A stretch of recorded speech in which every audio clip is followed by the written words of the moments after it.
And what did the Federal Reserve do? Instead of moving to help the economy out by quickly lowering interest rates to stimulate the economy, the Fed continued to brutally contract the money supply further, deepening the Depression. Between 1929 and 1933, the Fed reduced the money supply by an additional 33%. Although most Americans have never heard that the Fed was the cause of the Depression, this is well known among top economists.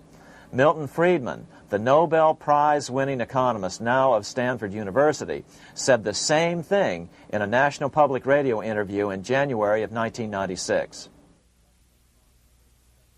The Federal Reserve definitely caused the Great Depression by contracting the amount of currency in circulation by 1/3 from 1929 to 1933.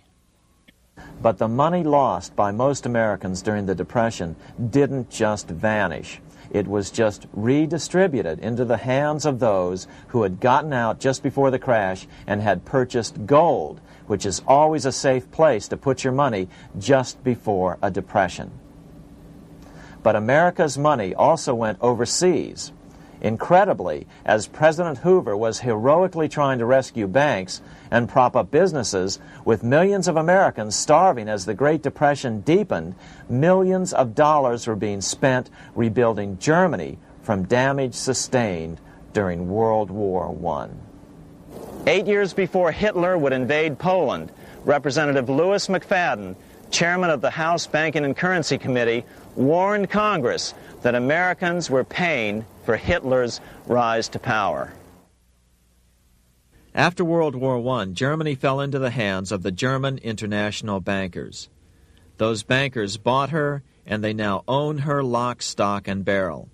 They have purchased her industries, they have mortgages on her soil, they control her production, they control all her public utilities. The international German bankers have subsidized the present government of Germany, and they have also supplied every dollar of the money Adolf Hitler has used in his lavish campaign to build up a threat to the government of Brüning. When Brüning fails to obey the orders of the German international bankers, Hitler is brought forth to scare the Germans into submission. Through the Federal Reserve Board, over $30 billion of American money has been pumped into Germany. You have all heard of the spending that's taken place in Germany. Modernistic dwellings, her great planetariums, her gymnasiums, her swimming pools, her fine public highways, her perfect factories. All this was done on our money. All this was given to Germany through the Federal Reserve Board. The Federal Reserve Board has pumped so many billions of dollars into Germany that they dare not name the total. Franklin D. Roosevelt was swept into office during the 1932 presidential election. Once Roosevelt was in office, however, sweeping emergency banking measures were immediately announced, which did nothing but increase the Fed's power over the money supply. Then, and only then, did the Fed finally begin to loosen the purse strings and feed new money out to the starving American people. At first, Roosevelt railed against the money changers as being the cause of the Depression. Believe it or not, this is what he said on March 4th, 1933, in his inaugural address. Practices of the unscrupulous money changers stand indicted in the court of public opinion, rejected by the hearts and minds of men. The money changers have fled from their high seats in the temple of our civilization. But 2 days later, Roosevelt declared a bank holiday and closed all banks. Later that year, Roosevelt outlawed private ownership of all gold bullion and all gold coins with the exception of rare coins. Most of the gold in the hands of the average American was in the form of gold coins. The new decree was, in effect, a confiscation. Those who didn't comply risk as much as 10 years in prison and a $10,000 fine, the equivalent of $100,000 today. Out in small-town America, some people didn't trust Roosevelt's order. Many were torn between keeping their hard-earned wealth or obeying the government. Those who did turn in their gold were paid the official price for it, $20.66 per ounce. So unpopular was the confiscation order that no one anywhere in government would take credit for authoring it. No congressman claimed it. At the signing ceremony, President Roosevelt made it clear to all present that he was not the author of it and publicly stated that he had not ever read it. Even his Secretary of the Treasury said he'd never read it either, saying it was, quote, what the experts wanted. Roosevelt convinced the public to give up their gold by saying that pooling the nation's resources was necessary to get America out of the Depression. With great fanfare, he ordered a new bullion depository built to hold the mountain of gold the U.S. government was illegally confiscating. By 1936, the U.S. bullion depository at Fort Knox was completed, and in January 1937, the gold began to flow into it. The rip-off of the ages was about to proceed. In 1935, once the gold had all been turned in, the official price of gold was suddenly raised to $35 per ounce. But the catch was, only foreigners could sell their gold at the new higher price.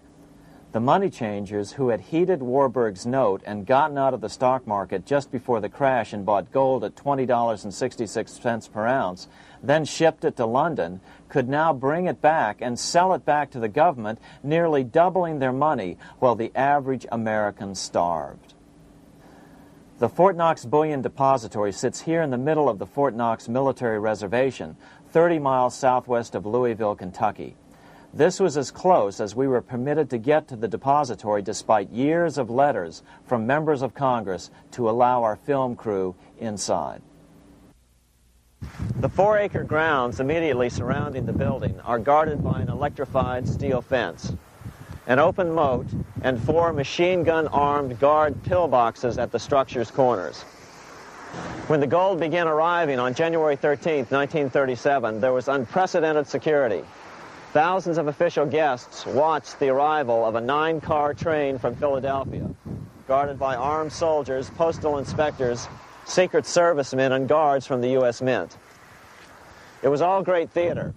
America's gold supply from across the land had been pooled, supposedly for the public benefit, and then safely tucked into Fort Knox. But all that security would soon be breached by the government itself. Now the stage was set for a really big war, one which would pile up debt far beyond that of World War I. For example, in 1944 alone, the U.S. national income was only $183 billion, yet $103 billion was spent on the war. This was 30 times the spending rate during World War I. In fact, the American taxpayer picked up 55% of the total Allied cost of the war. But equally important, virtually every nation involved in World War II greatly multiplied their debt. In the U.S., for example, federal debt went from $43 billion in 1940 up to $257 billion in 1950, an increase of 598%. Between 1940 and 1950, Japanese debt swelled 1,348%. French debt grew 583%, and Canadian debt soared 417%. After the war, the world was now divided into 2 economic camps: communist command economies on the one hand versus monopoly capitalists on the other, set to fight it out in one perpetual and highly profitable arms race. It was finally time for the central bankers to embark in earnest on their 3-step plan to centralize the economic systems of the entire world and finally bring about their global government or New World Order. The phases of this plan were: Step 1, central bank domination of national economies worldwide. Step 2, centralize regional economies through organizations such as the European Monetary Union and regional trade unions such as NAFTA. Step 3, centralize the world economy through a world central bank, a world money, and ending national independence through abolition of all tariffs by treaties like GATT. Step 1 was completed long ago. Steps 2 and 3 are far advanced, nearing completion. What about gold? Among central banks, the largest holder of gold is now the IMF. It and central banks now control 2/3 of the world's gold supply, giving them the ability to manipulate the gold market. Remember the money changer's golden rule: he who has the gold makes the rules. But before we get into solutions to our problem, let's take a look at what happened to all that gold in Fort Knox. Because if we don't understand that the gold has been stolen, we'll allow ourselves to be stampeded into the wrong solution: a gold-backed currency. Most Americans still believe that the gold is still here at Fort Knox. At the end of World War II, Fort Knox contained over 700 million ounces of gold, an incredible 70% of all the gold in the world. How much remains? No one knows. Despite the fact that federal law requires an annual physical audit of Fort Knox gold, the Treasury has consistently refused to conduct one. The truth is that a reliable audit of whatever remains here has not been conducted since President Eisenhower ordered one in 1953. Where did America's gold in Fort Knox go? Over the years, it was sold off to European money changers at the $35 per ounce price. Remember, this was during a time when it was illegal for Americans to buy any of their own gold from Fort Knox. In fact, there was a very infamous case where the Firestone family set up a string of dummy corporations to purchase Fort Knox gold and keep it in Switzerland, never hitting U.S. shores. They were eventually caught, however, and successfully prosecuted. Finally, by 1971, all the pure gold had been secretly removed from Fort Knox, drained back to London. Once the gold was gone from Fort Knox, President Nixon closed the gold window by repealing Roosevelt's Gold Reserve Act of 1934, finally making it legal once again for Americans to buy gold. Naturally, gold prices immediately began to soar. 9 years later, gold sold for $880 per ounce, 25 times what the gold in Fort Knox was sold for. One would think that eventually someone in the government would get wind of what was happening and blow the whistle. The largest fortune in the history of the world stolen. Shades of the old James Bond film, Goldfinger. Well, as a matter of fact, Ian Fleming, the author of the James Bond series, was head of the British counterintelligence service, MI5. Some believe in the intelligence community that he wrote much of his fiction as a warning, as many authors of fiction do. If the removal of all the good delivery gold from Fort Knox can be viewed as a deliberate raid on the U.S. Treasury, then such an operation might well have been years in the making, namely 40 years. Certainly enough time for Fleming to get wind of it and try to prevent it. So just how did the story of the Fort Knox gold robbery get out? It all started with an article in a New York periodical in 1974. The article charged that the Rockefeller family was manipulating the Federal Reserve to sell off Fort Knox gold at bargain basement prices to anonymous European speculators. 3 days later, the anonymous source of the story, Louise Auchincloss Boyer, mysteriously fell to her death from the window of her 10th floor apartment in New York. How would Mrs. Boyer have known of the Rockefeller connection to the Fort Knox gold heist? She was the longtime secretary of Nelson Rockefeller. For the next 14 years, this man, Ed Durrell, a wealthy Ohio industrialist, devoted himself to a quest for the truth concerning the Fort Knox gold. He wrote thousands of letters to over 1,000 government and banking officials, trying to find out how much gold was really left and where the rest of it had gone.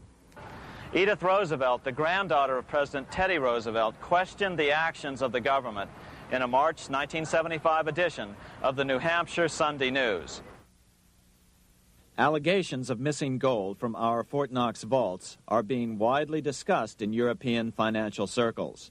But what is puzzling is that the administration is not hastening to demonstrate conclusively that there is no cause for concern over our gold treasure, if indeed it is in a position to do so.